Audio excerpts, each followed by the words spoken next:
ইউলানজি MT17 blogging করার জন্য একদম কম বাজেটে একটা ট্রাইপড লাগবে। হিয়ার ইট ইজ, এইটা নিতে পারেন। এই ছোট্ট ট্রাইপডটির মধ্যে বেশ কিছু ফিচার্স রয়েছে, একে একে আমি বলি। সর্বপ্রথম তো এটাকে চাইলে অ্যাজ এ টেবিল ট্রাইপড হিসেবে ইউজ করতে পারবেন, চাইলে এটাকে হ্যান্ডহেল্ড ট্রাইপড হিসেবে ইউজ করতে পারবেন, ইজিলি ব্লগ করতে পারবেন এই ট্রাইপডটির মাধ্যমে। এর মধ্যে রয়েছে ইউলানজির সিগনেচার রেড এন্ড ব্ল্যাক কালারের কম্বিনেশন। এছাড়া এর যে বল হেডটি রয়েছে এটা হচ্ছে ডিটাচেবল, চাইলে আপনারা এভাবে খুলে ফেলতে পারবেন, খুলে আলাদাভাবে ইউজ করতে পারবেন।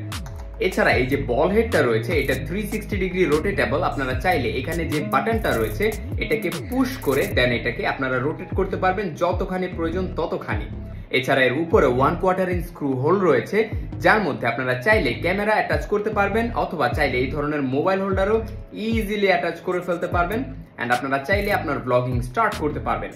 এছাড়া এর মধ্যে রয়েছে এই পাশে একটা 1/4 ইঞ্চ স্ক্রু হোল, এই হোলের মাধ্যমে আপনারা চাইলে যে কোনো আলাদা অ্যাক্সেসরিজ বা গ্যাজেট অ্যাড করতে পারবেন। এইটা মূলত সবচেয়ে বেশি কাজে লাগে যখন আপনি এইভাবে ব্লগ করবেন, তখন মুখ বরাবর জন্য একটা মাইক্রোফোন থাকে, শর্টগান মাইক্রোফোন হতে পারে সেই কাজে। আর উপরে আপনারা চাইলেই একটা লাইট ইউজ করতে পারেন, তাহলে হয়ে যাবে আপনার ছোট্টখাটো একটা ব্লগিং ট্রাইপড। যে কোনো জায়গায় আপনারা ট্রাভেলিং করার সময় এই ছোট ট্রাইপডটির মাধ্যমে ব্লগ করতে পারবেন খুব ইজিলি। সো ক্যামেরা হোক বা স্মার্টফোন, এই গ্যাজেটটা আপনার কাছে মাস্ট হ্যাভ থাকা চাই।